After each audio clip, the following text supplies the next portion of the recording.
All right. Hello, everyone, and welcome to a special roundtable style discussion slash review of the 2021 sequel slash remake of Candyman.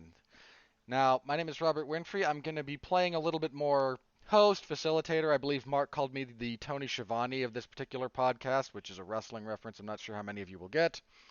But I get to play, I get to kind of play moderator here more than give a tremendous amount of my own opinion. If you're interested in my in-depth thoughts and analysis of this particular film, I would happily direct you to the Damn You Hollywood episode that went live earlier today. It's somewhat lengthy, but Mark and I had a very in-depth quality discussion about the film, some of the themes that it touches on, etc., etc.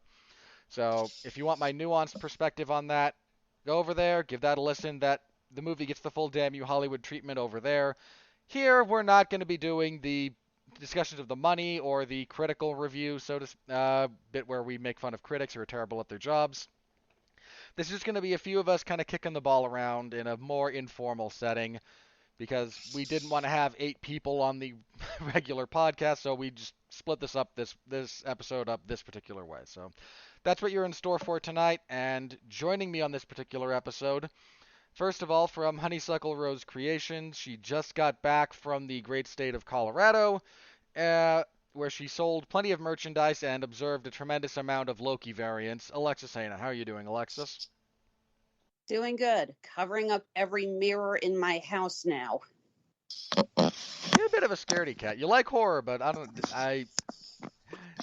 this movie didn't scare me as much as I hoped it would. But well, of course it didn't. You have no soul. We know that. Hey, speaking of no souls, Jason Teasley. Hey, I'm glad to be here.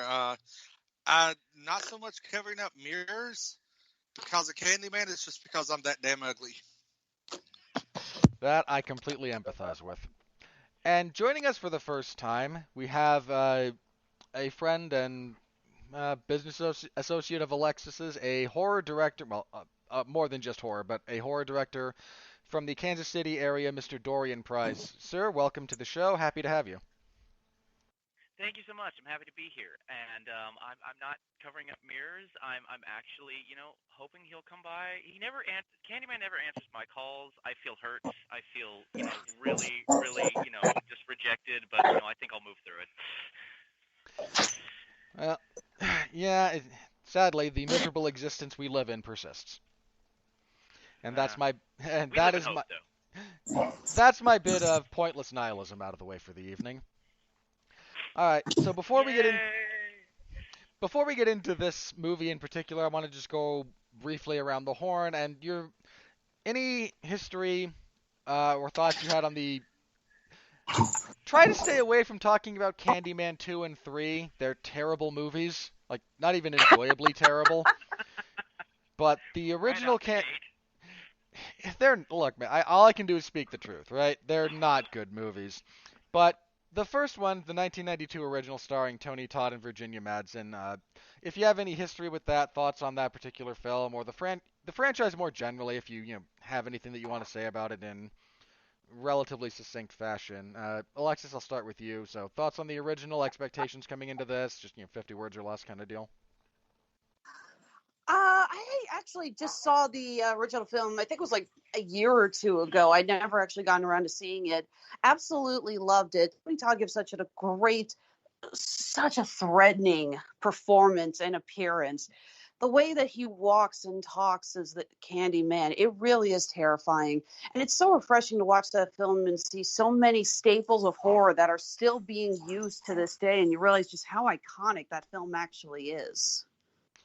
I've said this before, if you could create an actor in a lab that was the perfect actor for the horror genre, you would just get Tony Todd. Jason. I actually watched it back in the day, and no, I won't go off on a tangent and talk about other horror movies like certain people on this previous episodes reviewing Candyman. But yeah, I mean, I seen a video store. I didn't watch it in a theater, but I did watch it video store, and I was absolutely terrified. Though I fully agree, Tony Todd is like the epitome of the perfect horror villain. All right, and Dorian.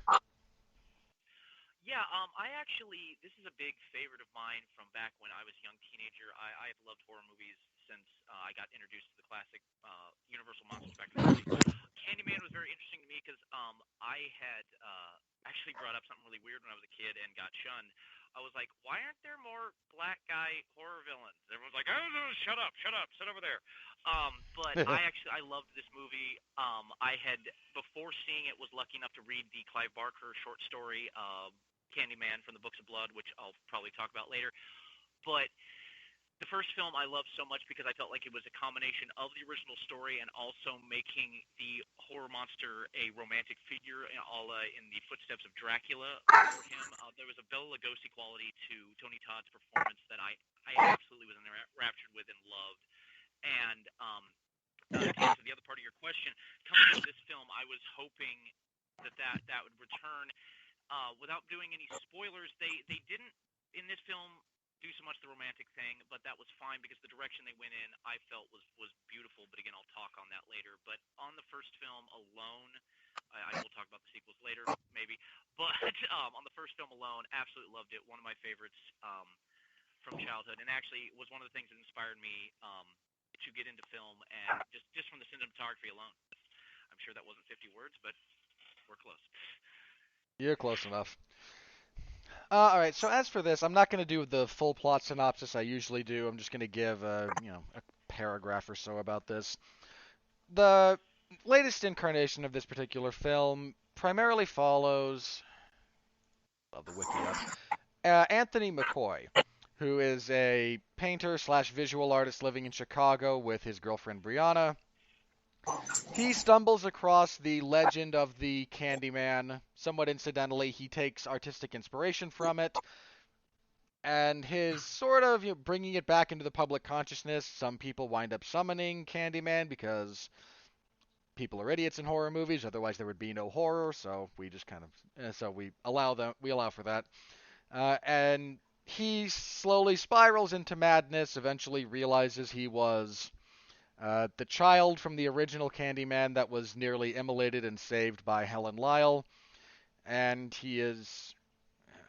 My issues with the ending of this movie aside, he is eventually transformed into the latest sort of incarnation of the Candyman villain. He is brought into the fold of tragedy that continues to give power to the myth, and that's kind of where the story ends, with the Candyman being sort of revivified. And our one shot of Tony Todd, where they decided to digitally de-age him, and I wanted to scream because you don't need that. Tony Todd still looks great, and two, if he's a little if he's a little older and a little more, rugged, I think that adds to the overall thing rather than detracts from it. Who implores Brianna to continue telling everyone about his legend. So that's now. There's a lot more that goes into that, and there's obviously a lot of nuance and detail that I'm skipping for the sake of brevity.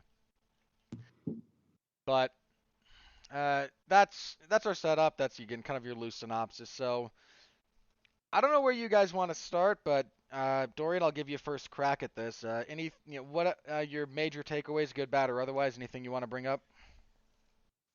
Um, First of all, what has to be said is the cinematography on this movie and the director and the cinematographer working together for the shots they created is absolutely beautiful. They had a way of making Chicago look both, okay, this is how Chicago looks, but with a very quick tilt of a camera or a pan to the side, add this haunting factor that really gave the film its own world in a way. Where it's a Chicago that, if you've been to Chicago, you know what it looks like, but there's like this veil over it when situations begin to get darker, as if the Candyman character himself is being brought forth from the camera in the shots they choose. So it's this other world that he kind of holds sway in. That was my biggest takeaway. First of all, the acting was pretty much on point. I mean, there's no such thing as a perfect movie. I mean, I'm saying it, and I'll leave the light on for the torches and pitchfork crew. But Citizen Kane, Vertigo, both of those have not great acting moments in them, but as a whole, they're still amazing movies. This film, I felt, really held on to the torch of the first one. I love that they connected it to the first one. It seems to be a style of legacy films that we're having now, obviously with the 2018 Halloween and its subsequent sequel, um, Halloween Kills, coming out this year, of attaching it to something in the first movie, keeping it in that world, but being able to take the story in a different way. And I really appreciated that they did that. Finally, before I put the mic down, the use of the paper shadow puppets was probably one of the most terrifying things in the film because it is so surreal, and I absolutely loved it. So those are my first thoughts. Obviously, going away from the film, what I thought right as I was leaving the theater. I absolutely agree with you on the shadow puppet usage. That was really nice. It's a really wonderful little aesthetic choice that a lot of movies are able to find ways to sneak that kind of thing into, and I personally love it. Like, even if they're not deliberately scary, it's just a fun uh, little break in the style to kind of catch your attention and give you a breather from some of the other stuff. Jason, Absolutely, and go ahead. no, I was just saying absolutely. It would have been so much easier. They could have easily fallen into that. Let's do it CGI style, but they didn't. So yes, I was agreeing with you. I'm shutting up Oh, now. no, you're fine, man. And yeah, I agree. Oh, thank heavens they didn't try to CGI that stuff. It wasn't necessary. The Right. the roughness of it actually adds to its appeal. Agreed. All right, Jason. Anything from that you wanted to bring up, or any of your own thoughts? It's a Yeah, I mean the shadow puppets did give a really nice, kind of grounded, gritty appeal to it, which I really enjoyed. To continue on that point, I love this movie. I mean, okay, let's be honest. I loved 80% of this movie, and I'm sure we'll get into that shortly. I just like how it was just like really gritty. It updated the story, but yet held true to its roots, which was a really nice thing because watching it, and you get those little Easter eggs, you get those little callbacks, and to see how everything's interwoven, I think was a really great thing. And like I said, it brought back a lot of nostalgia from when I first seen the first Candyman, and actually was able to improve on it a little bit by updating it. So I was really pleased with the movie. But like I said, I mean, of course there are some downfalls. If there wasn't, I wouldn't be here. But 80% of this movie I was absolutely entrenched in. I actually sent Mark a message 10 minutes into the movie and said, uh, "I'm I'm hooked. This movie, I can't wait to review this because I'm giddy right now." And he interesting just sent a choice of message back. words. He said, "Yeah," I was and he just say, sent a movie back. Jason, did you just do a fucking Tick Bird review? I'm hooked. No, actually, you know, because my vocabulary isn't extensive as Robert's, it just was the first thing that came out. I wasn't gonna touch it. I was like, is he making a pun? Let's just let this one slide. Let's keep going. We're good. Yeah, sorry. I heard that and I was like, damn it, that's a that's a Tick Bird review right there. You know somebody. I'm sorry. Actually, I gotta ask you, Robert. You did the critical review on Rotten Tomatoes. Did Yes, sir. anyone actually use that line? It gets you hooked, or it hooked me in. Any of that? Not that Mark and I saw. We didn't go through. We did basically 2 hours talking the movie, and then we kind of sped through the last half of it, the last couple of segments. So we didn't get too deep into the critical review, but I'm sure somewhere in there someone did. Just none of the ones that we saw. A lot of the ones that we saw, I complained about critics going, "Well, this movie sure has a lot to say," because that's just the most ridiculous bit of. It's so unhelpful if you're trying to review a movie if that's the sum total of what you say about it. So, but Fair enough. so I got to yell at some of those people, and no, there were some bad ones, but there were no. We didn't get a lot of the puns that we know. There was one. There was one guy, I can't remember who it was, who called the movie a like sticky sweet treat for the fans, and I just wanted to punch him in the face.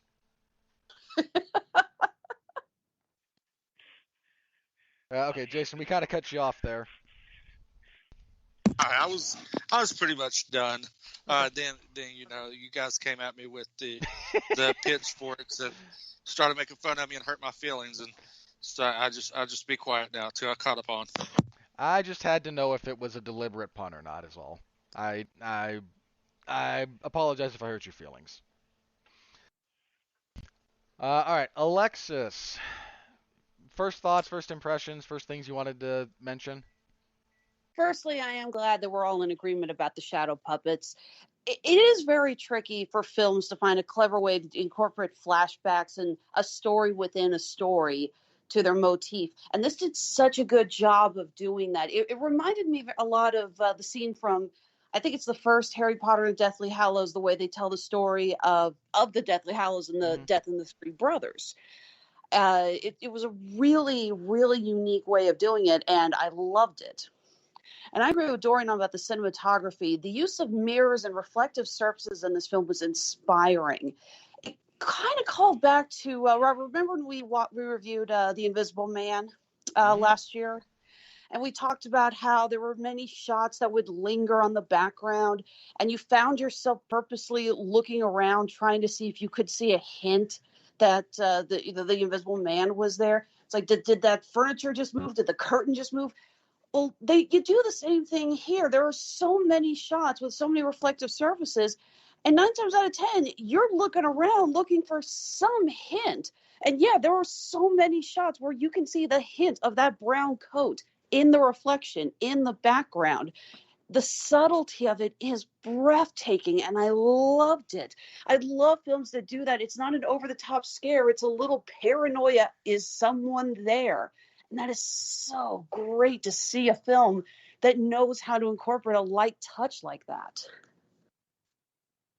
Yeah, I agree. I like stuff that happens just a little bit off center, a little bit out of focus. Mark brought an interesting point up when we reviewed the movie that a lot of horror movies you should never have kind of the flat shot. There should always be something happening that plays around with depth and perspective. And it's as a way to just kind of keep your audience engaged, and I tend to agree with that. Jason, I want to come back to you for just a second. Not the highest body count that we get in a horror movie, but we had some decent kills here. So, which one was your What was your favorite actual slashing and death sequence? Wow, that's hard.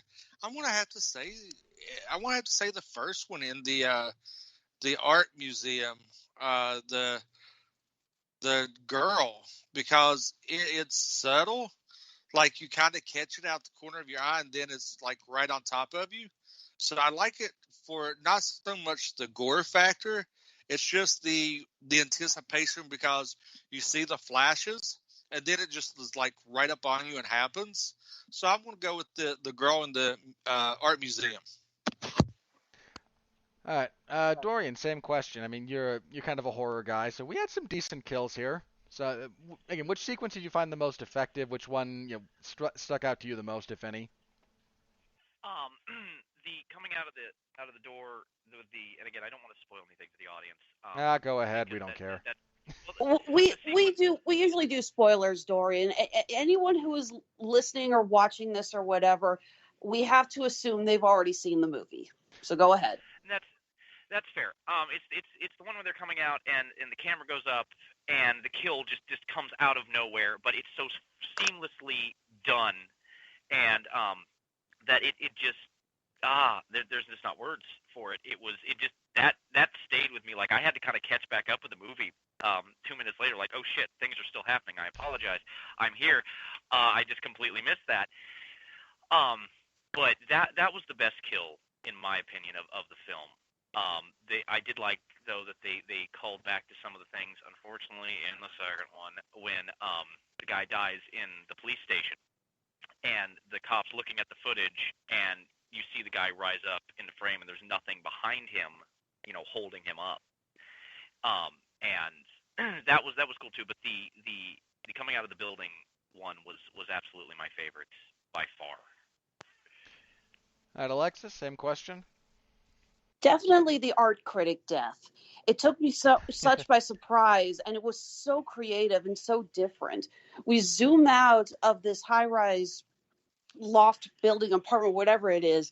You don't hear her scream. You don't see any trace of the killer. It's completely invisible.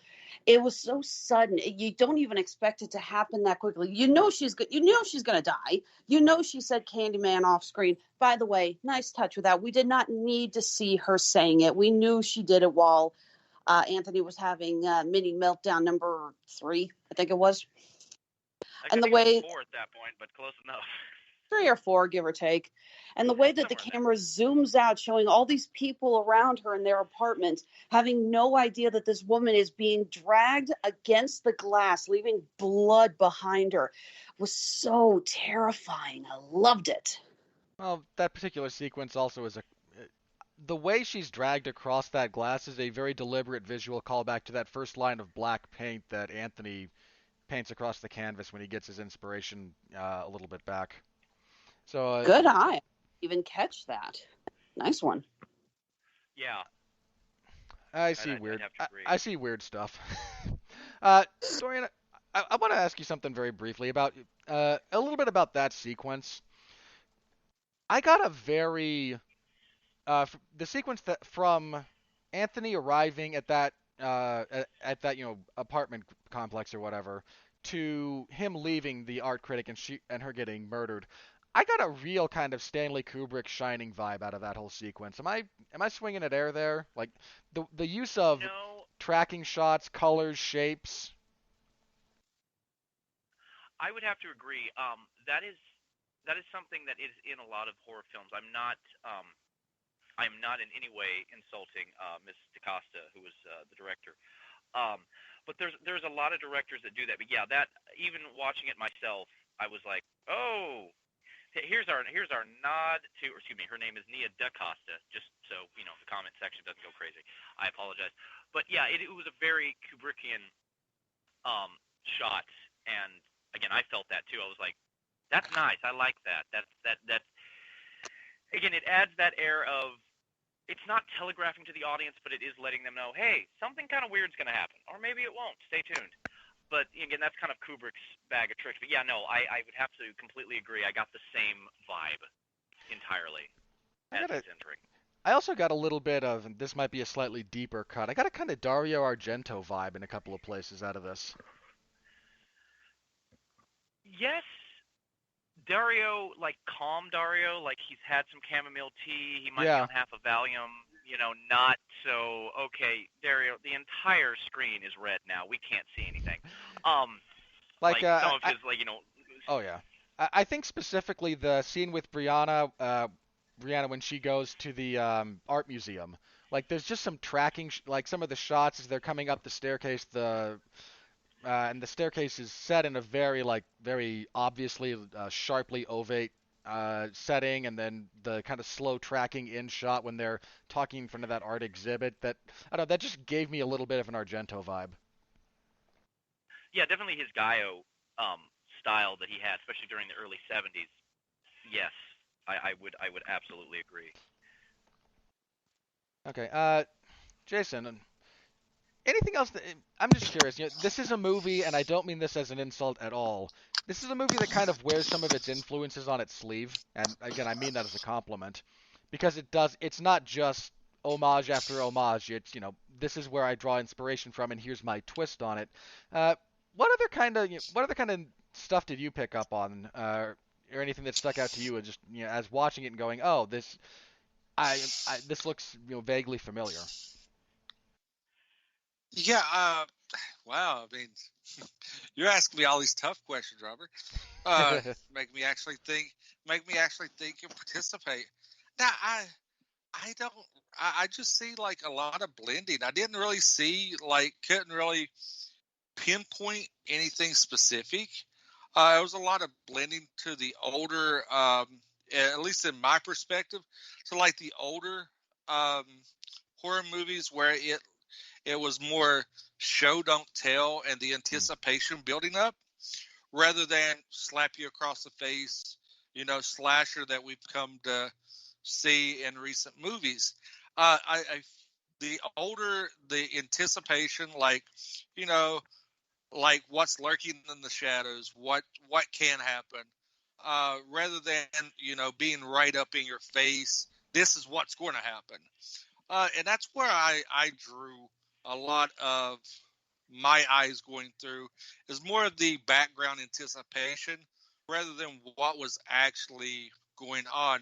Because, like you guys stated earlier, you catch yourself, at least I did, um, looking toward the background to be like, okay, well, okay, we know that this is going to happen. We know something's about to happen, but when is it? What's the build up to it?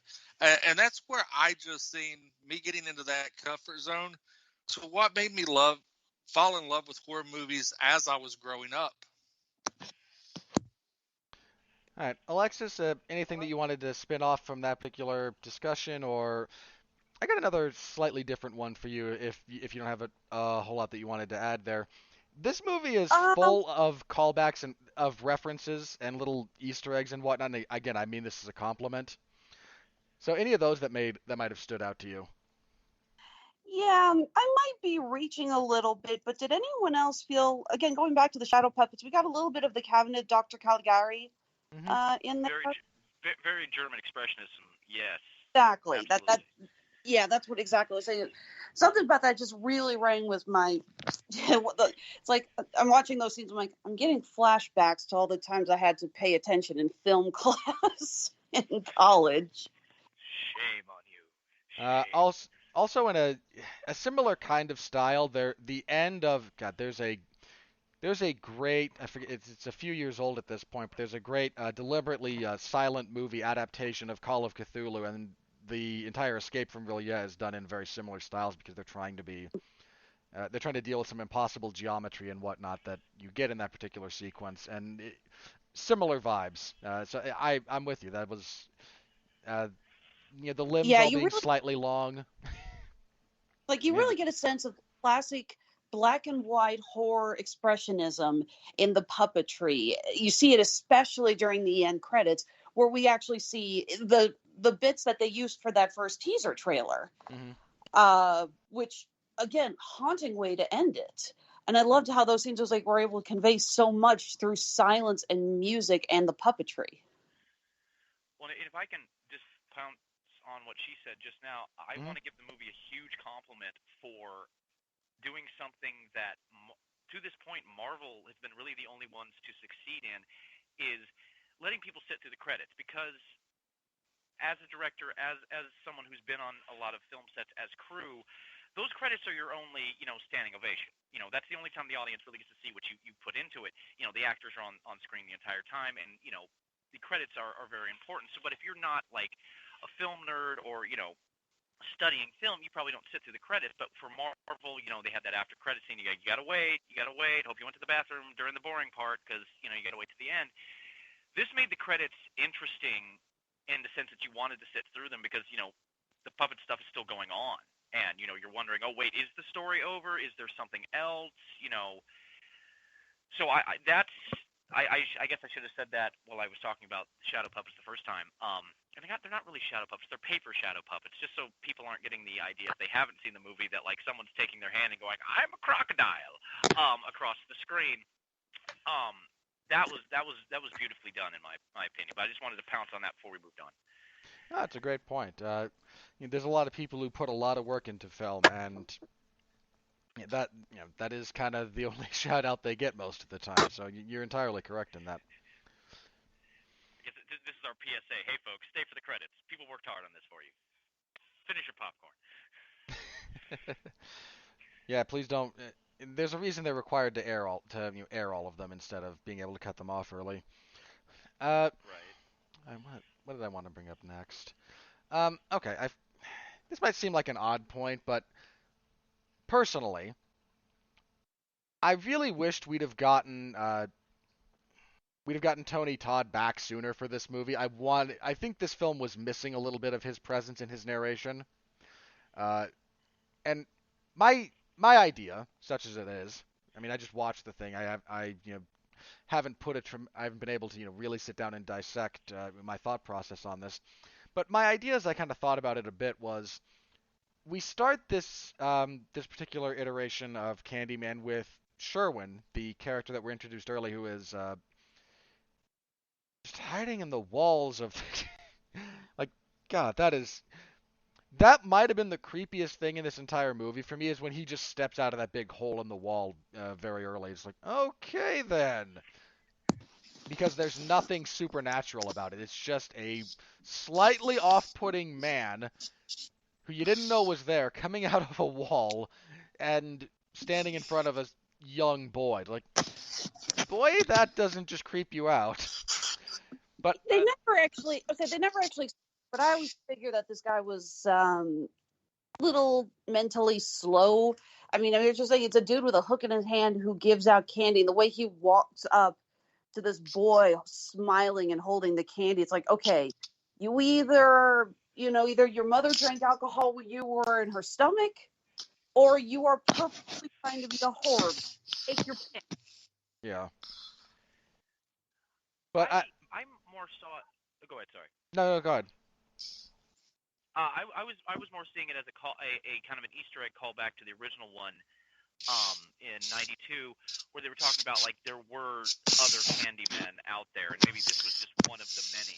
So I felt that was really, it was not only an Easter egg, but kind of a smoke screen early on to keep us more on our toes. Like, wait, is this our villain?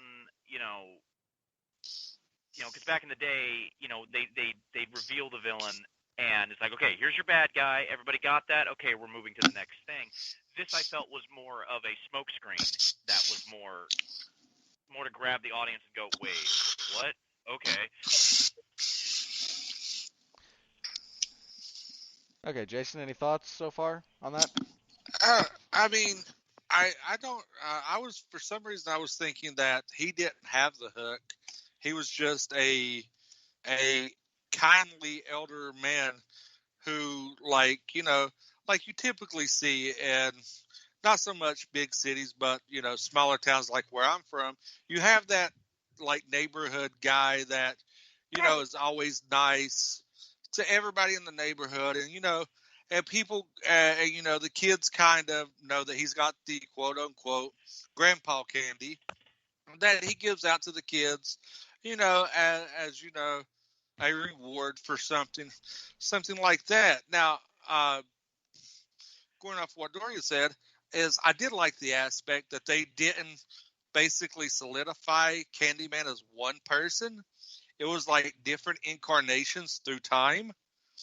And I think that they handled that amazing, and how they went through, and do you see the progression of anger as he's talking about each one of the people that he painted as the incarnation of Candyman, and I really thought that was really well done. Yeah, I enjoyed a lot of that. Even the dog agrees. Now, I think Cleo's with us, I think the only thing I would have liked is because so much of the Candyman that we see on screen, to the extent that we do, is Sherwin. I actually would have liked that as Anthony gets deeper and deeper into his madness and following the story back through its various iterations, each time he discovers a new person, that's the person who shows up in the coat with the hook. And this one would kind of culminate with our last few sequences being Tony Todd's Daniel Robitaille, instead of just kind of fixating on the most recent one. But look, that's me selfishly wanting Tony Todd on my screen, being awesome, because that's what he does. Yeah, I mean, it's great to have Tony Todd on the screen to chew scenery and just be awesome. I absolutely agree. Like, I actually thought from the first couple of trailers that, and when they announced on, I think it was Horror Hound or Shock Till You Drop, that Todd was returning for this, like, I kind of called it when I saw the trailer. I'm like, oh man, this artist is going to like kind of fall to the dark side. He's going to become Candyman. And like in my head, I guess I wrote my own fan fiction version of the movie where like each time as he got darker, part of him would, and you could do this with insert shots and how you put your camera, is that part of him would turn into Todd. Like if we had a point where we saw him as Todd is now, not digitally de-aged, in his 70s, late 60s, I can't remember. But like starting with his hand, maybe his hand is like now old and wrinkly, or like one side of his face has something that Todd has, and slowly but surely he morphs into Todd by the end of the film, and then we get the iconic line, be my victim. And that's where we go. That's what I would have personally liked to see, because Tony Todd is, Candyman to me, and he always will be. Like, I know, sadly, eventually he's going to pass away, and if this story needs to continue, then somebody else will have to step in and take over. But, it's like, as long as we have him alive, come on, let's use him, But at the same time, not beating it like the dead horse that they did with Hellraiser, where poor Doug Bradley was like, I'm so done with all of you. But since that's another Clive Barker thing, hey, connection. Well, to be fair, they did finally reach a point when even Doug Bradley said no more. And can Right, we all yeah, and duck dab he made that- before? Yeah. Yeah, he made that T-shirt that was like, "Stop making sequels; it's a waste of good celluloid." It's a good line. Yeah. Loosely, I gotta jump in. Good. I gotta jump in. We're talking about Tony Todd. We haven't really talked about the other actors. We got Yahya Abdul-Mateen II playing Anthony, who we previously saw in Aquaman, and he was also one of the leads in the Watchmen TV series.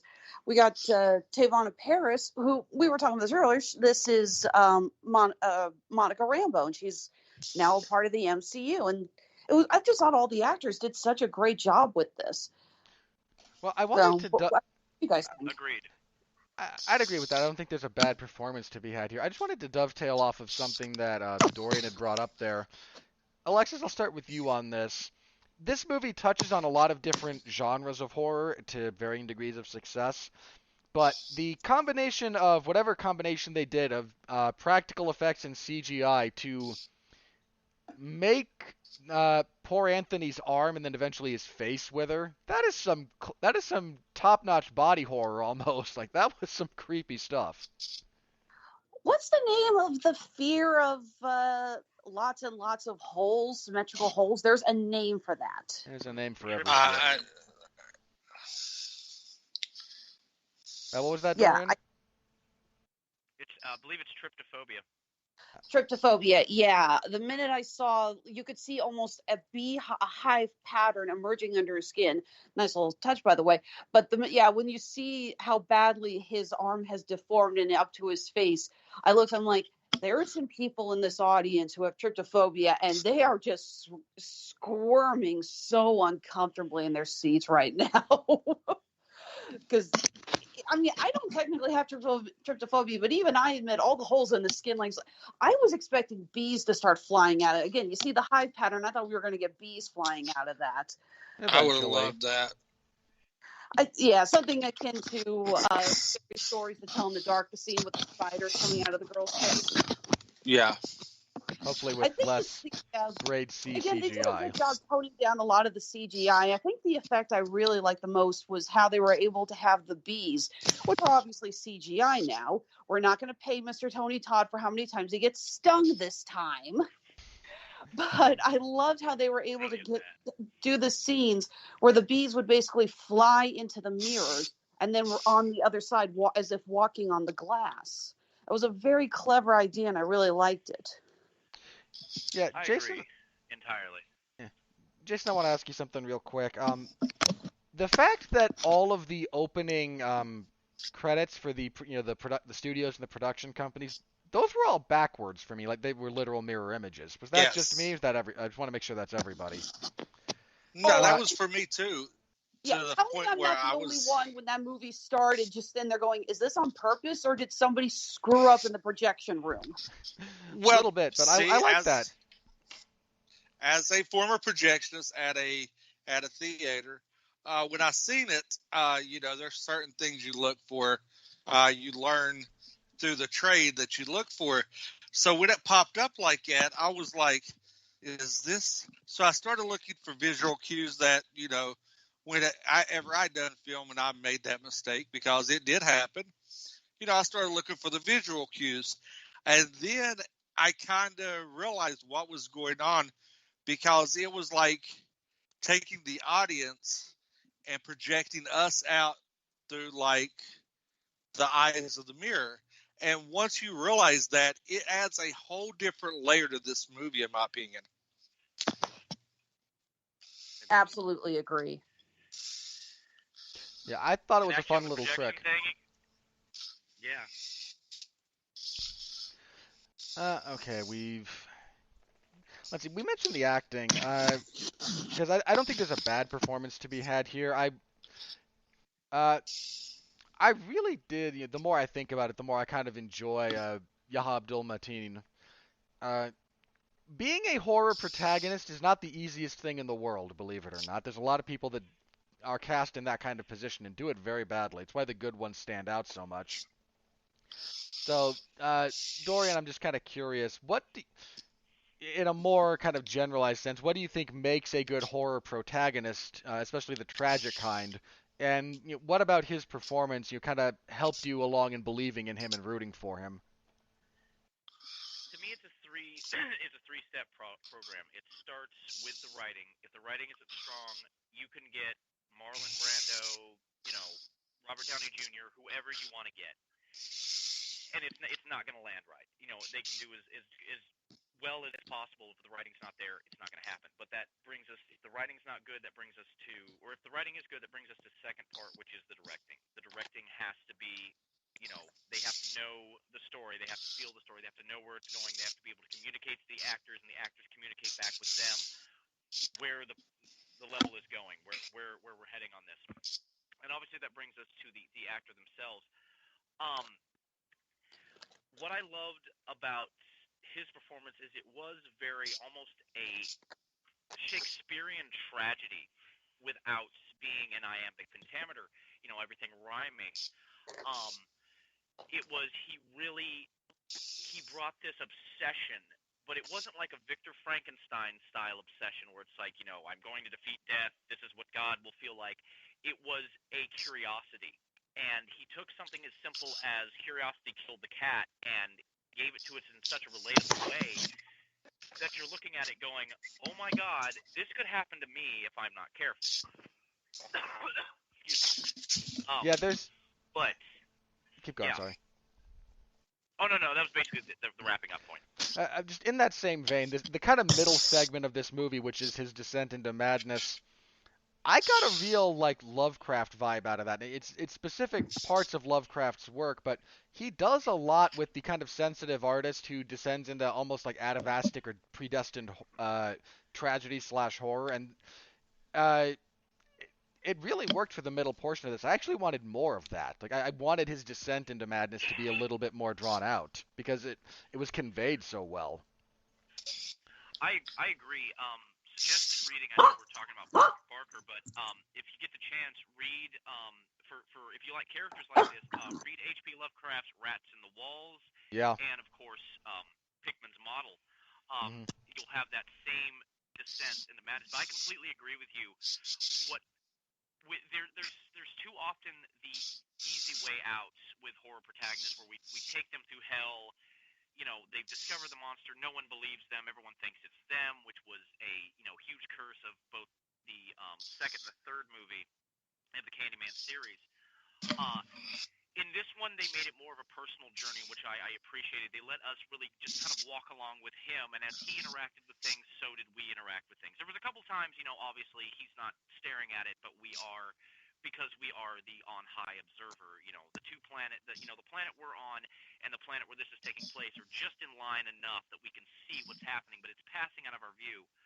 So his tragic journey, really was able to be walked with, and you were almost wanting, with his performance alone, wanting to claw at him, no, don't go down there, don't keep doing this. We know where it goes. Please listen to us. And very much in another literary form of Scrooge and the ghosts, it's like they can neither hear nor see you. You just kind of have to watch this play out.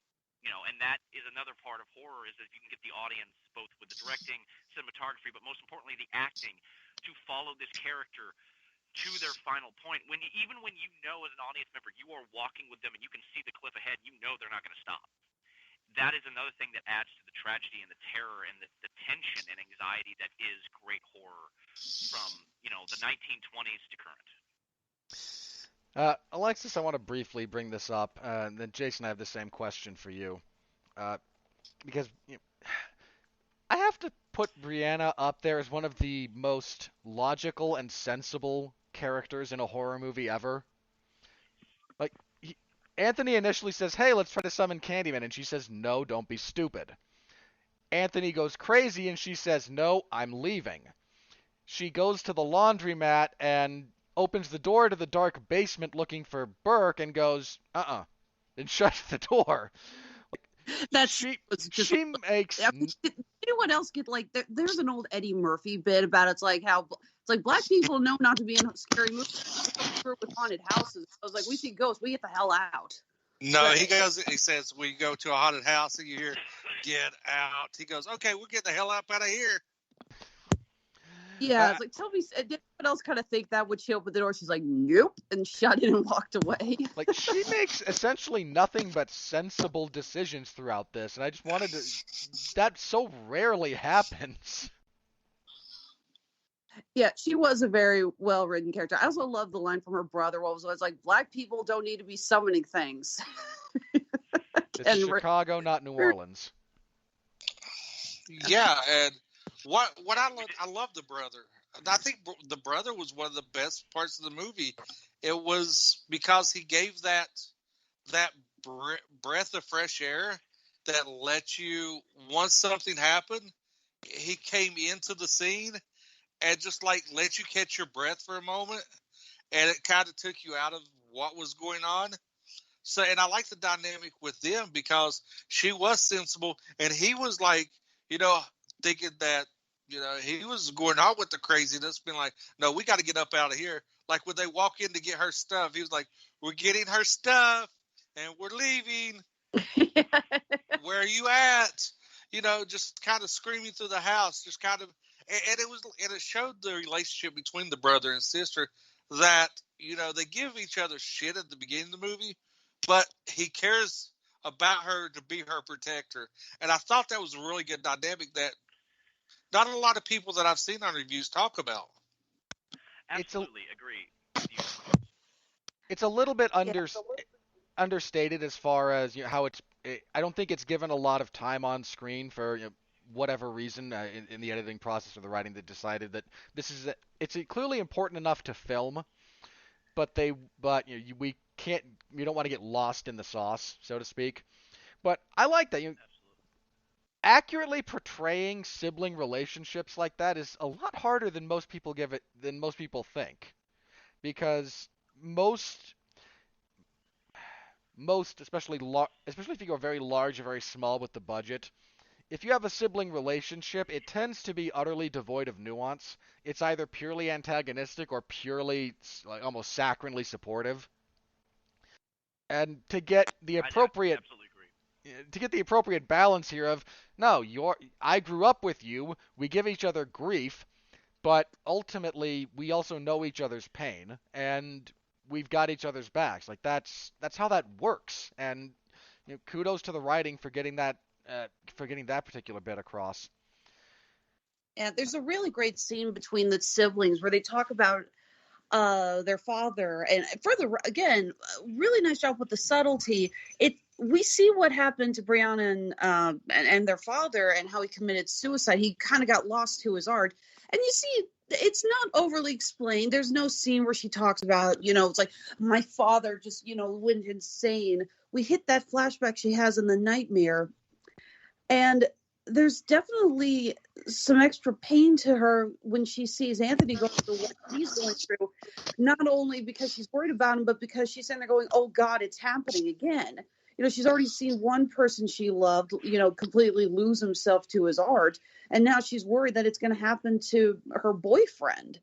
And it's really well done. And I love the scene where the siblings are talking about the storage unit, and her brother's like, well, why don't we, sell the art or put up a gallery show? Or like she works at a gallery. He's like, make it happen. And she just says, no, that stuff killed him. I'm not going near the art. And that brings up a really good point that I want to touch on too, and kind of give a little bit of clarity, because the old adage is females tend to gravitate toward their significant other that reminds them of their father figure.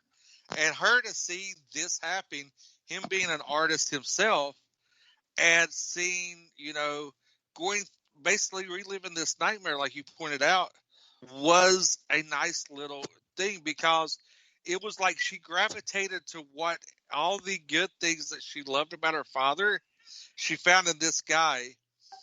And then she starts seeing his descent into, madness, basically. And the personal struggle and the personal hell that it put her through to relive that was a very nice touch. Troy's got a really nice line to her in that particular respect as she's struggling with this, when he just tells her, you don't have to be there for every artist's psychotic break. And it's one of those things that only a sibling can say to you.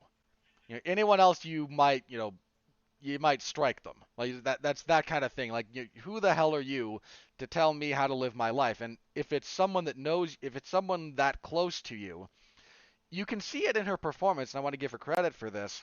He says that, and the hackles come up for half a second, and then they drop because, yeah, you know what, you're right.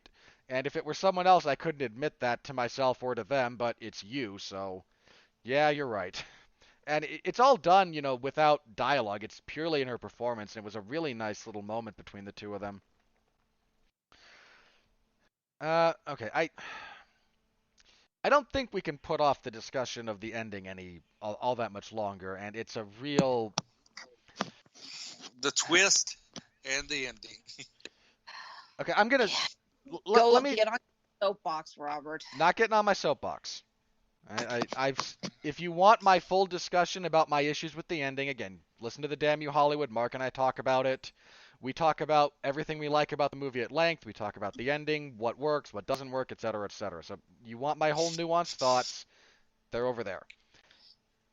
The only thing I'm going to say about it here is I not only didn't like it, it was so jarring and took me out of the experience of this movie so much, I almost actively dislike thinking back about the movie in some respects, because it's so... That's the impact it had on me. And I don't know if that was intentional. I don't know if that's just me. And I don't want to get too deep into that again. I already went over that at length.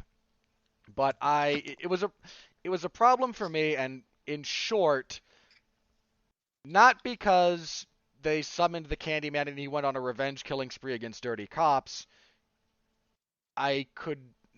That's fine as a general rule, I suppose. It's more that the entire discussion of the relationship between the black community and the police had been absent, apart from the one bit at the very beginning of the movie. And then it just comes back up again after this movie has dovetailed into other discussions about, again, the experience of the black community, the black people, the collective trauma, generational trauma, etc. Like, there's a bunch of stuff this thing talks about. And then it's a little bit like the metaphor we kind of jokingly used was, it's a little bit like crabs. Like, we're discussing, crabs, and there's a few different subspecies of crabs, and then at the end you get a lobster. And it's a little like, well, it's a crustacean, so it still makes sense. Like, no, this is a lobster, not a crab. And it was just a very jarring decision, I think, to end this movie that particular way. That's my 2 cents on that. Again, you want the whole spiel? Damn You Hollywood, Mark and I talk about it at length. Alexis, I want to start with you because I know you had a very different experience with the ending than I did, and fair play, I'm curious about yours, how you arrived at where you did. So the floor is yours. First of all, I'm just going to say the body horror scene of him cutting off Anthony's arm and putting the hook into the stump, I turned away during that. That was nice. That was a very, very effective scene. Yeah. Again, credit to Abdul Mateen. The subtlety of being in that fugue state. You see him reacting, but he is too far gone to move or to do anything about it. Just that tear that rolls down his eyes. You know he's in pain, but he can't do anything about it. It's so well done. For me, it really felt that it called back to the first Candyman. The idea that when Candyman went to Helen the first time, it was because she had essentially destroyed his legend. The idea that the murders were not done by him, it was done by this gang guy, this gang member. And he's basically going, you screwed up. You have ruined my story. You need to fix this. And I kind of got that a little bit out of this, the idea that they needed that this man who committed, what was his name? Burke, the guy who Yes. owned the laundromat. Who Yeah, at one that's point is kind in of fact at one point is reading a Clive Barker novel actually, which I found amusing. that was a nice little subtle detail. But yeah, I just got the idea that he wanted to find a way to repurpose the Candyman legend.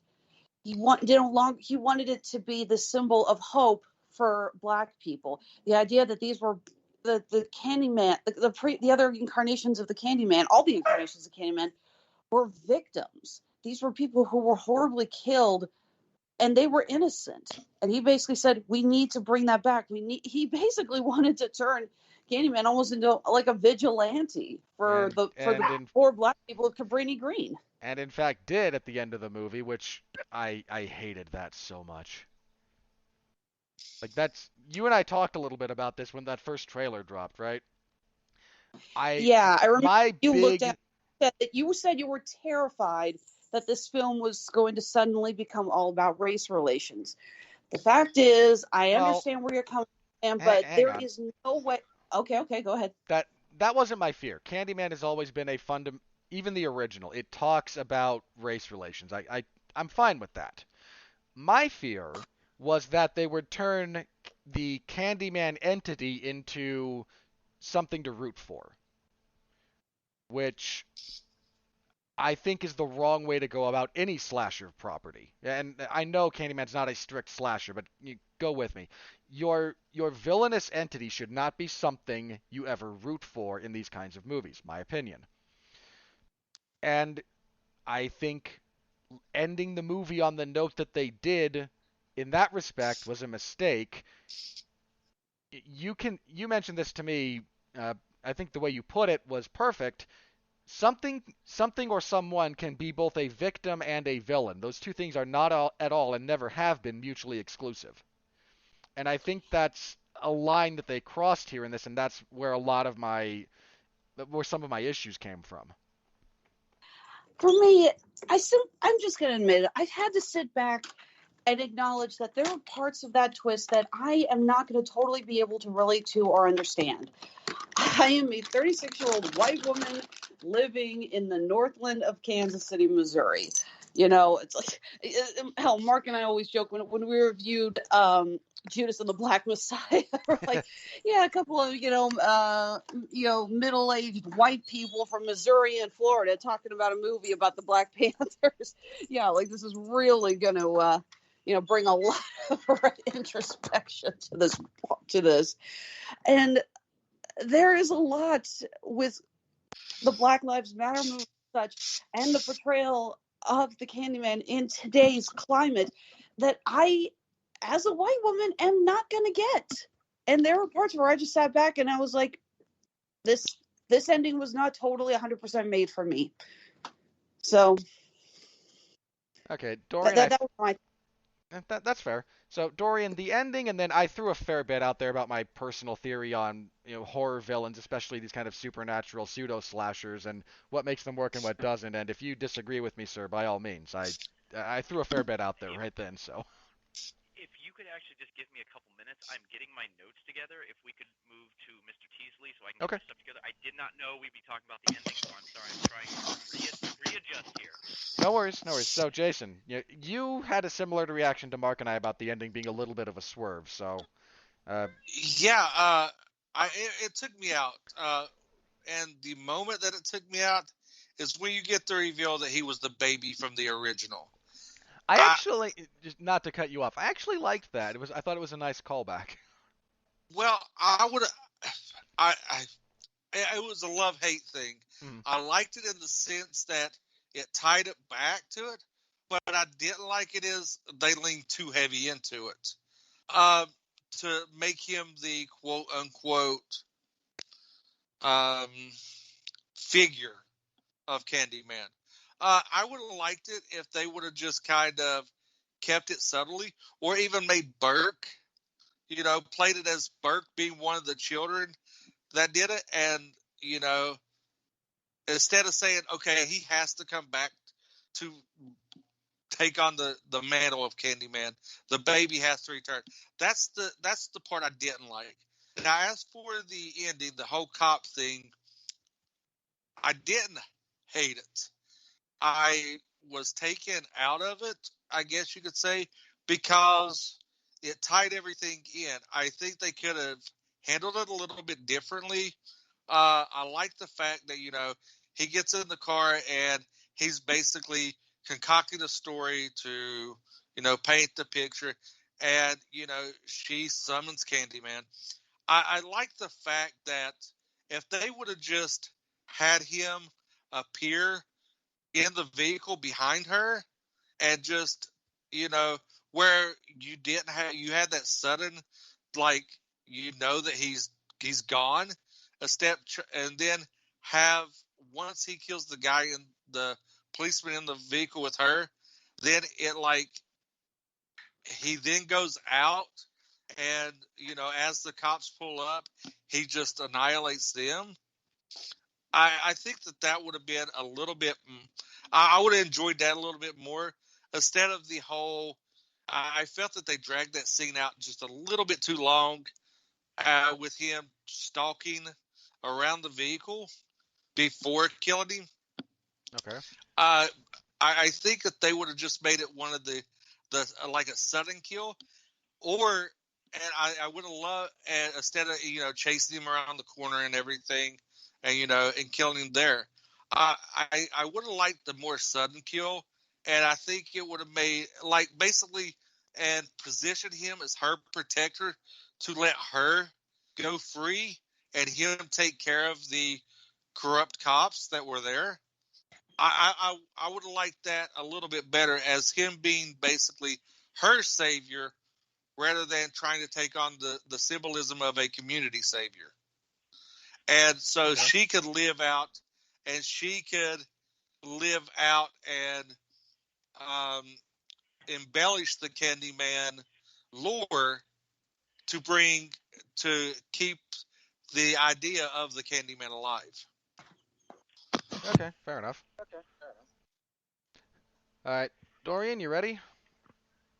Yes, I am. All First right. of all, let me apologize, everyone. I didn't know it was going to be spoilers, so I had notes in different directions. No worries. First of all, I want to talk about what you the second part of your question you gave me about horror killers and monsters in general. One of the things I think makes Candyman stand out apart from skin color, although that is a huge part of it, and I believe one of the first, actually no, the first black horror villain that actually had character and wasn't just the sidekick or part of a zombie horde. Yeah.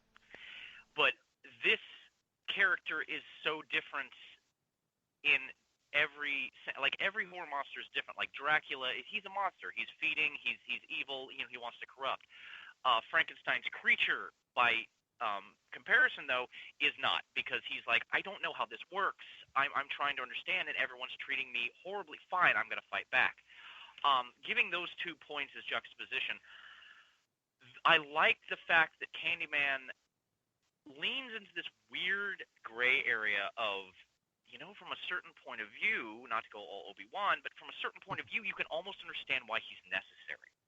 And here this comes to my notes. Mr. Teasley said that he felt that they leaned too heavy into that. And I can understand where that point of view is coming from. The only difference is, for me, yes, I am a white boy. However, the only thing I will add to my resume on that is I was born and raised in Northeast Kansas City. I was surrounded, I think I was one of only 3 white families in that area, and it's like 12 to 16 block radius. I don't exactly remember, but I got called things for hanging out with black kids and Hispanic kids and stuff like that. I will not say on this podcast or pretty much any form of media. But to me, when I first saw this movie, I really appreciated Candyman because it was, not only was he a romantic figure like Dracula, as I said earlier, but he was almost a spirit of vengeance. And the ending for me, I loved because and the director said this best. I got to see an interview with her. She called it demented catharsis. And Okay. for me, I completely got that. I completely connect. I'm like, I agree. Even as still a white boy, the way I dress, the way I talk, because of where I was raised, I get pushed into that. Oh, you're the poor. Get out of here. We don't want you in our, country club, sipping seltzer water area. And that's not everywhere. And I want to make very clear right now, I am not insulting anyone with what I say following, because we're going to go back to the movie. What I saw in the ending was that the character is given a choice by the police. It's like, okay, she's either got to screw herself over and get, taken in, or she's got to screw over, basically, so I can't remember the character's name, Burke. And up until that moment, the Candyman's really been seen as a victim of racial violence. With even what we saw in 2 and 3. What I felt the ending did when she's saying it in the rearview mirror, and the Candyman appears and just butchers the cops, is it's not just Tony Todd's Daniel Robitaille. It's not just Anthony anymore. It is all the anger of the ghosts together, all of their hate through a focusing crystal. Like it's taking a magnifying glass through the sun and burning that ant. It's all this power and hate focused on these people who, and with the police, of how they've treated black people and Hispanic people, and in certain cases, especially during the 60s, the white people who would stand next to the civil rights movement were murdered. And this, to me, the reason I loved the ending and I'm down with it is it's Alexis is right. It does kind of become a vigilante, but in a good way. It's a element of fear that you don't want to go down to Greeny Green and cause problems for your cop. You don't want to go down there and cause problems anyways, because there's the Candyman, and he doesn't care. He will go through you like a knife through warm butter. The characters, even though it's focused through Anthony's character as the ghost, they've become death now. And the only thing that threw me off a little bit was that he didn't kill her. But from a writing point of view, I almost wondered, is this sequel bait? Like if everyone likes this, we get a second one where she's kind of almost outrunning her ex-boyfriend's ghost, who really doesn't want to kill her, but because of the curse maybe has to. Maybe that's almost a contractual thing. I didn't know about that. But I still enjoyed that. With him being the kid from the first one, a part of me as a huge horror fan loved that, because I'm like, man, connection. I love when these things happen. I can also understand, though, why the audience felt it was like A, out of nowhere, or B, forced, is that there's not a lot of hints throughout the movie. If there had been, that'd been great. I hate to jump to another movie or another sequel of a good movie series that's shitty, but in The Crow 2, City of Angels, they make it very obvious that the character that you see at the start that's kind of walking you through is Sarah, because we see the little, clown mask from the first one. You're like, okay, and we see the ring that, was the two characters. So it gave you a sense of, oh, this is connected to the first one because we have these moments. If you've seen the first one, you know that. With this one, I felt they did not give us enough lead in. It almost, and I hate to say this because I do love this movie, it I'm almost muted. felt What? a little too soap opera like. And yes, I am please. the child from the first one. Dun, dun, dun. Okay. And cut to black. Tune in next time. Chicken sandwiches but and the overall, Dr. Pepper. I felt Thank you. the ending was strong. I felt it told a message. I will say that I love the fact that this movie lets you know what it was saying at the first. It didn't leave a lot to the imagination in that sense, because I believe it's a message that needs to be said. It is one that affects our day-to-day life in the world today, and not in the sense of like, hey, stop being racist, or somebody with a hook will come kill you. This is an issue that we are framing in this story. So to me, I absolutely love the ending. I have very little to no problems with it, and I guess to me, I'll wrap up with this. It's kind of a pick your battles thing. It's not a battle for me that I'm like, okay, I have a few issues, but they're not that big. Yeah, and that's fair enough. Just to hop in real quick. The point I made when they leaned into it was him being the kid. Because, like you said, they didn't leave. You didn't have those breadcrumbs, and like you pointed out, it felt like really forced. Like it was like, okay, we're forcing this because you get that review in the hospital that she says, "Oh, you were born here," and then you automatically know who he is. Right. And you know he's going to go confront his mother.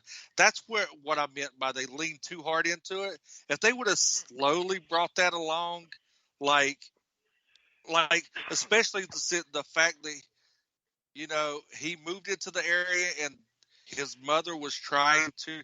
They just sprinkled in that his mother kept trying to get a hold of him a little bit more to basically try to shield him from finding out the truth. I think that would have been a little bit better. Would have helped the reveal a little bit more, I guess you could say. I absolutely agree on that. And I'm sorry I misunderstood your leaned into it thing. It's fine. It's fine. Together, so I was like, ah. No, because like I said, go ahead, Alexis. I was just saying, can we at least all agree that it was a nice touch to get the actress from the original Candyman to return as Anthony? 100%.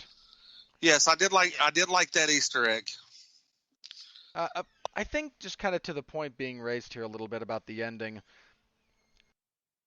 I think there's a bit of a problem with the writing of this, and this is a very broad problem, and this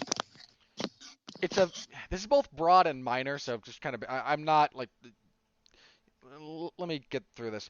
This was written by 3 people. This was written by Jordan Peele, Nia DaCosta, and one of Peele's writing partners, Win Rosenfeld. This movie also a little bit comes across like a movie written by more than one person in that respect. Not quite the sort of like patchwork that, say, Ant-Man is, which you can watch each individual scene of Ant-Man and pick out which of the 3 directors directed it. It never quite achieves cohesion like that. This one is not that. It's not that extreme. It's more thematic. It feels like one of them wanted to talk about gentrification, which is sprinkled throughout parts of the early phases of this movie. One of them wanted to talk about police brutality, and one of them wanted to make a horror movie that had a lot of references to some of the original Candyman films. And they blend together reasonably well. This is not jarring from scene to scene. But I do think that the overall writing of this suffered a little bit because you had 3 different ideas about things that this movie wanted to talk about that at least 3. You can probably pick out more if you wanted to go back through it with a finer tooth comb than I'm using at the moment. And as a result, they all get touched on but never really explained or expounded upon in any sort of more meaningful way, that either limiting the focus a little bit or perhaps even a longer runtime might have achieved. Now, I think a longer runtime might have hurt this movie more than helped it if we go beyond about another 10 minutes, give or take, just kind of by the nature of the story they're telling. But my 2 cents on that, feel free to agree or disagree. Alexis? Sorry, I thought it all blended in pretty well. Okay. I can understand where you're coming from, but I thought it worked all pretty well as one story. Okay. Dorian, Jason, any in that order, so we don't talk over each other. Thoughts on my kind of perspective there? If you think I'm, again, swinging it air or etc. I respectfully disagree. Okay. In the sense of that the first movie I cannot, and shame on me for being a bad film nerd, I can't remember if the first film had 1 or 2 writers. I seem to remember that Clive Barker was involved, but I don't believe he was the sole screenwriter, and I want to say there were 2 others. But that's neither here nor there. What I'm saying, and the reason I respectfully disagree, is because the first film was the same way.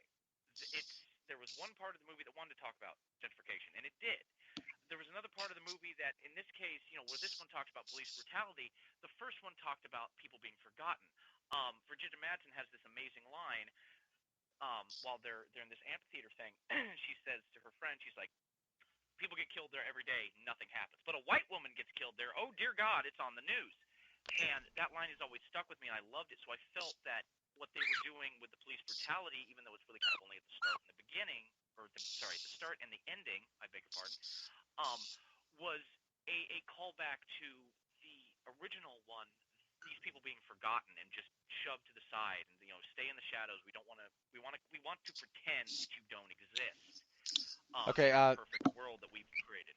yeah, I have a reference point for you. Actually, the '92 version was the only screenplay credit is given to Bernard Rose, who was also the director. Okay, thank you. I was like, I couldn't remember. I was like, I know Clive I had to Barker look gets that. I had to in look it up. the I didn't remember it, yeah. but No. Again, I always appreciate being fact checked because unless I have it in front of me, then I'm not swearing to anything. But the final point is, you said that it felt like somebody wanted to make a horror movie with callbacks, and I feel like that's what they wanted to do in the original one too. They wanted to talk about gentrification in the case of someone being forgotten. And the other thing is that even if it only being one writer, they wanted to do all these things, but also they wanted to make a fun horror movie. That if you didn't want to read into everything, you could just go, hey, this was a crazy cool horror movie, and the horror villain was kind of sexy, loving it. But if you wanted to read into it, it was there. It's my point of view. Yeah, I listened to the Long Road to Ruin episode that came out recently with Mark and Sean talking about the first three Candyman films. And I thought there was an interesting point raised about the '92 original. That's a movie that I don't think really speaks. As a young person, you can enjoy it, but I don't think it speaks to you until you get a little bit older and have life experience. And I tend to think that's accurate as I think back on that film. Okay, as a brief aside, you mentioned that line from the first one. There's a nice callback to that line in this movie in the sense that we get bits and pieces about reports of some of the other people dying, and as soon as that bunch of high school girls are massacred in that bathroom, that's when it really breaks into the news cycle. Man, you stealing my thunder because that's exactly what I was getting ready to touch on. Man, Robert doing me dirty like that. Yeah, because I was actually going to bring that up because you see all the deaths that do happen, but it doesn't. When the art critic gets killed, it's all over the news. When the high school students get killed, it's all over the news. But everything else is like pushed aside, and it's not really taking like it's like the other deaths are. It's a common occurrence, but these deaths are more important, and I really liked how it tackled that because it shows how things can be manipulated and twisted, and when something wants to have the light shown on it, how it can be influenced, and I really liked how they tackled it. They didn't beat you over the head with it. So if you wasn't really looking for it, you was like, okay, but us four being, having the civil discussion, we all kind of picked up on it, I feel, and was like, okay, we see what's going on here, and we see the subtlety of it without beating us over the head. Now to go back to you, I actually agree with you, Robert, and I know that's weird that me and you actually agree on a whole lot of things. But I think you summed it up really good with your synopsis of it there at the end. So, but yeah, I liked the fact that the whole Cabrini Green's forgotten about until they want to bring a limelight to the shit that's going on. Okay. Yeah. Well, if not to make the obvious quote, but if I might quote Heath Ledger's Joker, as long as it's all part of the plan, everyone is happy to go along with it. All right, we've been at this for an hour and 20 minutes now, and so last thing I want to touch on, I want to go around the horn again, and your favorite sequence from the movie. So, be that scary, be that subtle, whatever. whatever it is you haven't got to talk about yet that you want to touch on. Sequence that we haven't talked about yet that I rather enjoyed, even if it's a little bit expected. When Anthony gets into the totally mirrored elevator, it's an expected sequence. You kind of know what you're in for as soon as it starts, but I thought it was executed well, and sometimes the hardest thing to do is what's expected, as the old phrase goes, as far as that's concerned. So I wanted to give a little bit to that. I thought it was a well shot sequence, and then the bit at the end when he just kind of slowly picks himself up off the floor as the other college students look in at this crazy guy who's half splayed out on the ground of the elevator.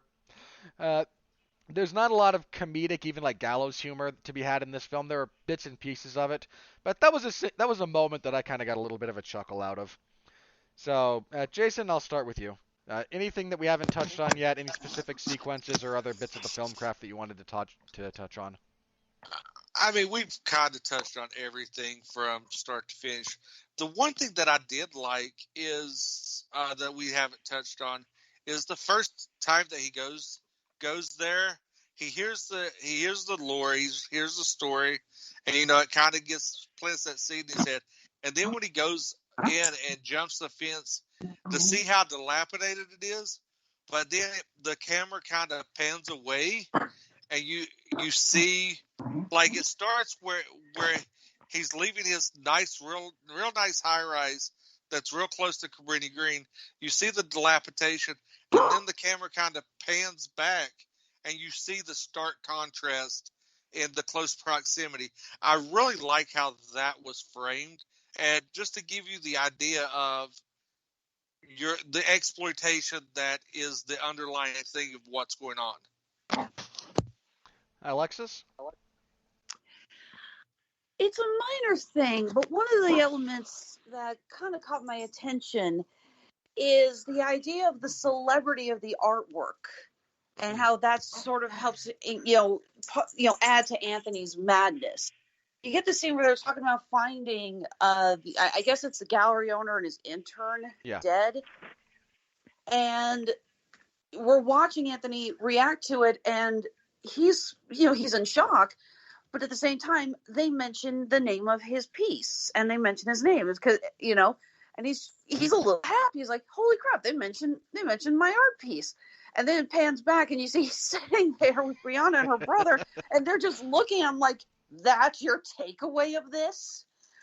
But then you also get to see where he's called to me with the art critic who had formerly told him that his piece was crap. For the record, I actually did like the piece and the idea that you had to open up the mirror to really see the actual pieces. I thought that was kind of creative. But then all of a sudden she's talking about how the piece has grown on her and she wants to do more of an expose on it. And it's a subtle way, but again, it really kind of helps pull Anthony deeper into the mythos. The idea that these deaths surround, close to his work is helping him to finally achieve the fame that he has been so looking for years. Yeah. They mentioned about how he did such a great paintings, like that piece with the rope, across the man's chest. And they said about how that was so, powerful, but it's done. And they're like, we need the new you. You can't keep turning in the old stuff. And it's very easy to see him become very seduced by this idea that he has found his muse. He has found something that is going to catapult him to fame in the art world. I'm not nearly as artistically inclined as I used to be, but I certainly remember the feeling you get when you finally find something that speaks to you like that. It's a bit of a euphoric high that I don't think is replicable, no matter how many people might try with other chemicals and whatnot. It's a very unique experience. Okay, Dorian, last thoughts. Anything that we haven't talked about that you wanted to? Yeah, it's not. You asked for like another favorite sequence we hadn't talked about. It's not so much a sequence, but this falls into my film nerd and horror nerd.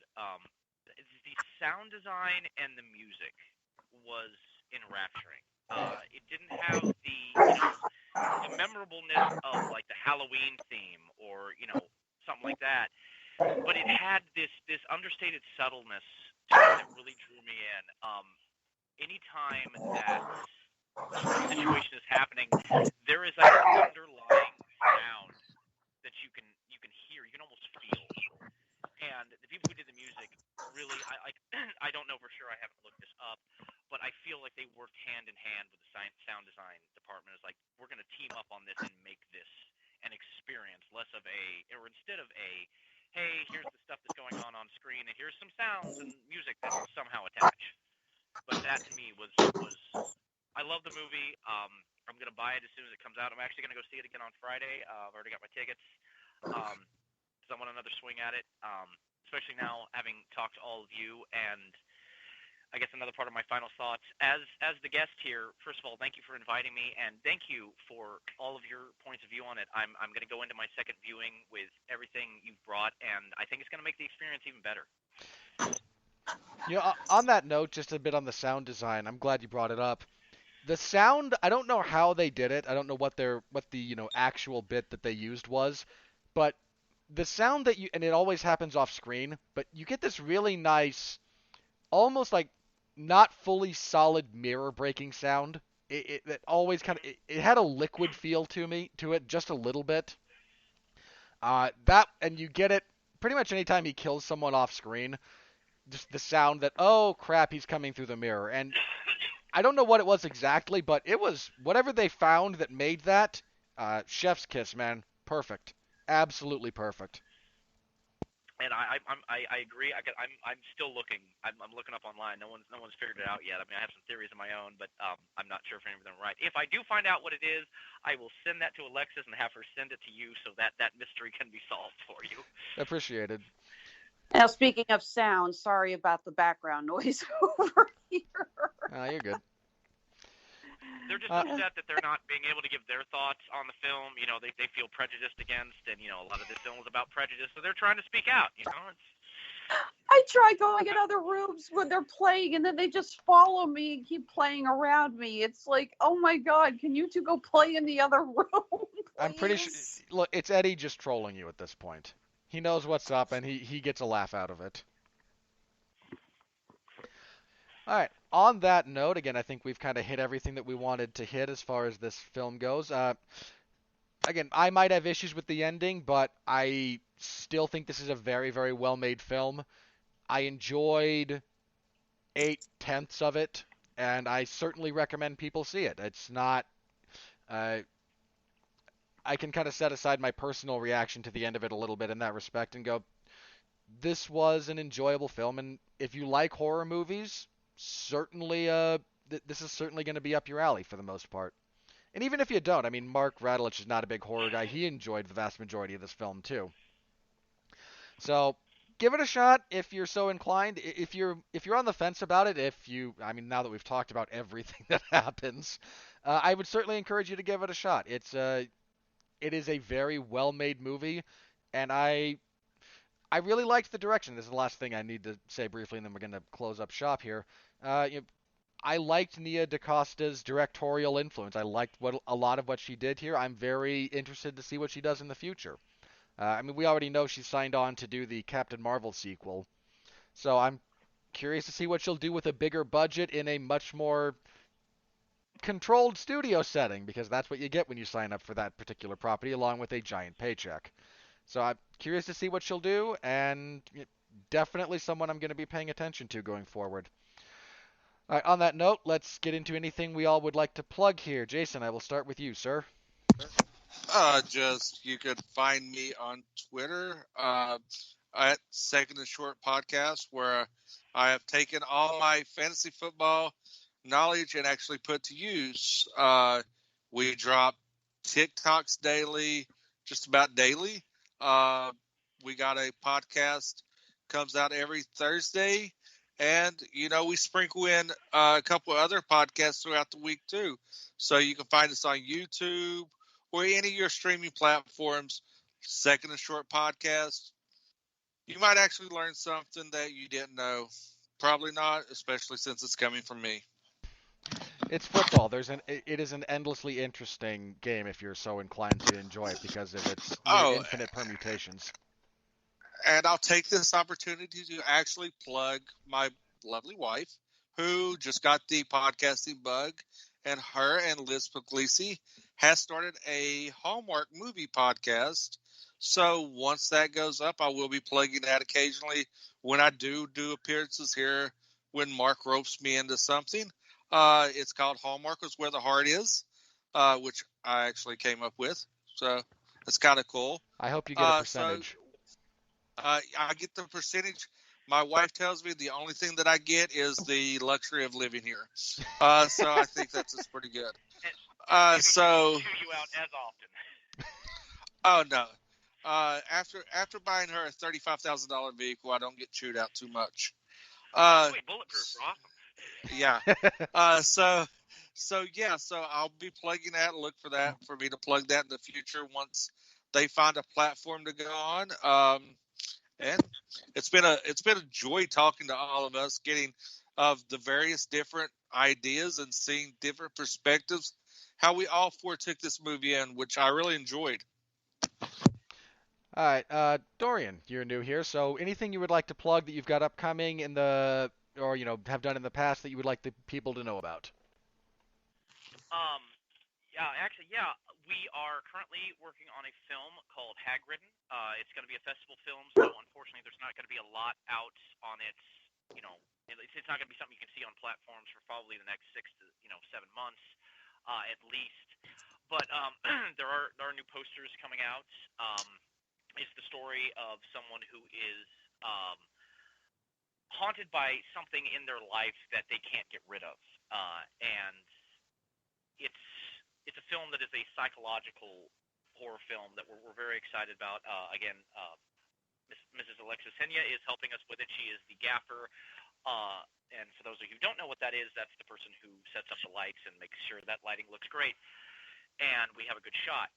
She's also going to be working with another one of our production designers, Ms. Kathleen Connolly, on creating 2 posters that I'm very excited about. It's going to be coming out probably by the middle of September, is what I'm hoping on, getting everything printed.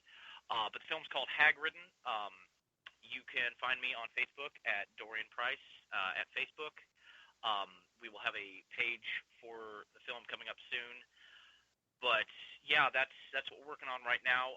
A lot of I said this before the podcast started. I had to take over a company, or kind of inherited a company from a person who died in 2018. And for any of you listening, excuse me, don't feel bad about that. He was a horrible person. But so we're rebranding the company. It does have a YouTube channel right now, but we're changing a lot of stuff. The original content will be on there, but we're adding new stuff, so more on that to come. Hopefully I get invited back to the show, and I can tell you all about that then. But yes, I would like to also mirror, no pun intended, what Mr. Teasley said. I've really enjoyed talking with all of you, and again, thank you for letting me be on the show. To all the listeners, I hope you enjoyed this. I hope we gave you some stuff that you really enjoyed, and will again help you want to go see the film, because it's great. Love it or hate it. The old saying is, it's not what you like, it's the fact that you like. So go out there, find out what you think, and post your own thoughts online. So again, thank you very much. Yeah, you have been a very wonderful addition to this particular panel. I thank you very much for coming on. So we're pretty loose about letting people on here. I mean, Mark let me onto one show, and now I do everything almost. So you might get stuck into the orbit. That's fair. Thank you. Alexis. Dorian, how did you pronounce my last name? You know what? We're not going to talk about that. That was a mic problem. Technical difficulty with the sound designers. I'm going into a tunnel. I'll deal with you later. All right, yes. Honeysuckle Rose Creations, where fashion meets fandom at the intersection of geek and chic. As Robert mentioned at the start of the podcast, we have just returned from the Colorado Springs Comic-Con. Had a wonderful time. That was our first year out there. It was a great show. It's a beautiful town, actually. I had a lot of fun working out there. Hopefully, we will be returning in 2022. For now, we have 2 things we're getting ready for. Firstly, our Labor Day sale. Everything is going to be 15% off in both shops. And if these 2 dogs don't shut up, I'll throw them on listings as well. It is everything on both of our Etsy and Handmade and Amazon stores. And after that, we're going to be heading to Cincinnati Comic Expo. That is the weekend of September 17th. We have been doing that show for years. We love it. We love going out there, have so much fun. The people of Cincinnati are so great and they're so good to us. Cannot wait to get back there. As always, you can follow us on Facebook, Instagram, and Twitter for more of our goings on. This Cincinnati will be our last convention of 2021. We're going to start working on a few more wholesale shops, and I'm going to go ahead and get things ready to go for 2022's convention circuit. It's a little funky right now because of everything that got shut down in 2020 due to COVID, and we're not sure when things are going to start getting rescheduled and back to a quote-unquote normal schedule. So just go ahead and follow us on Facebook and Twitter. We will post as soon as we know exactly where we're going and when we're going. Again, that's Honeysuckle Rose Creations, the intersection of geek and chic. All right. If you enjoyed this particular podcast, please consider liking, commenting, and subscribing on whatever particular platform you happen to be listening to us on. If you're doing this via iTunes or the Apple Podcasts, please give us a star review, a star rating, and then a written review would be helpful. A lot of companies that would be interested in sponsoring our content or other sites that we might get featured, such as Rotten Tomatoes, look at certain metrics, those included, to try and decide if we are worthy to enter their hallowed halls. I've seen their halls. They ain't that hallowed, but hey, they can. That's how they choose to do those things. So if you would, that would help us out. You can find me covering professional wrestling and mixed martial arts at 411mania.com. I cover AEW's Dark Elevation on Monday, MLW stuff on Wednesdays when they release stuff, and SmackDown on Fridays, and whatever the UFC does on Saturdays. I host the 411 Ground and Pound MMA podcast, so if you're a fan of mixed martial arts, please give that a listen. You can find it on any podcasting platform, to the best of my knowledge.